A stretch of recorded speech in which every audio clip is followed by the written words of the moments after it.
बघा, काल आपण समास या घटकावरील 4 प्रकार पाहिलेले आहोत.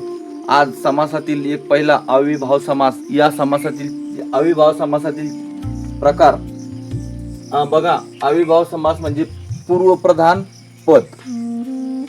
त्याचे प्रकार 4 प्रकार पडतात. संस्कृत अविभाव समास, फारसी, यावनी, अरबी अविभाव समास, संकीर्ण अविभाव समास आणि मराठी अविभाव समास.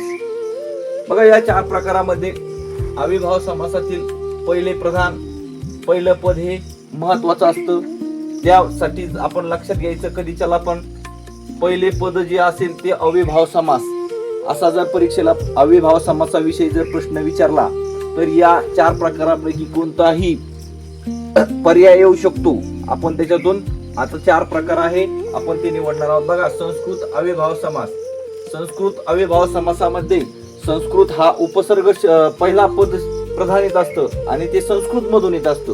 आता संस्कृत भाषेतून आजीवन, आजन्म, अमरण, अकर्ण, अकंठ, यथाशक्ती, यथाविधी, प्रतिमास, प्रतिदिन, प्रतिक्षण, यावजीव. बघा, हे असे शब्द जर आले परीक्षेला, यथा, प्रति, या असे शब्द जर आले तर काय म्हणायचं? संस्कृत अविभाव समास असे म्हणायचं. हे लक्षात घ्या.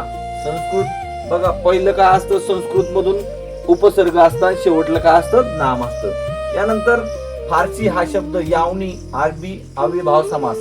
बघा, दररोज, दरमजल, हर साल, हर हमेशा, हर वक्त, बिन हरकत, बिन शर्त, बेमालून, बेशक, गैरहजर आणि गैरशिस्त. बघा, दररोज, दर, हर, बिन, बे, गैर, असे शब्द आल्यास आपण त्याला काय म्हणायचं? फारसी अविभाव समास किंवा अरबी अविभाव समास. बघा, या समासामध्ये पहिला जो पद असतो, पहिला हा उपसर्ग असतो आणि तो फारसी भाषेत किंवा अरबी भाषेत असतो आणि त्याच्यानंतर जो दुसरा असतो, दुसरं नाम असतं किंवा विशेषण असतं. यानंतर संकीर्ण अविभाव समास.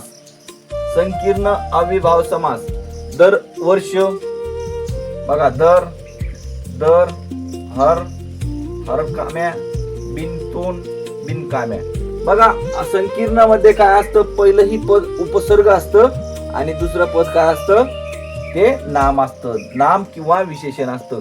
हेही सुद्धा एखाद्या वेळेस अरबी भाषेतच येतं. बघा, दर वर्ष, दर दिवस, हर वर्ष, हर काम्या, बिनतोड, बिनकाम्या असे शब्द आले असतं आपण काय करायचं?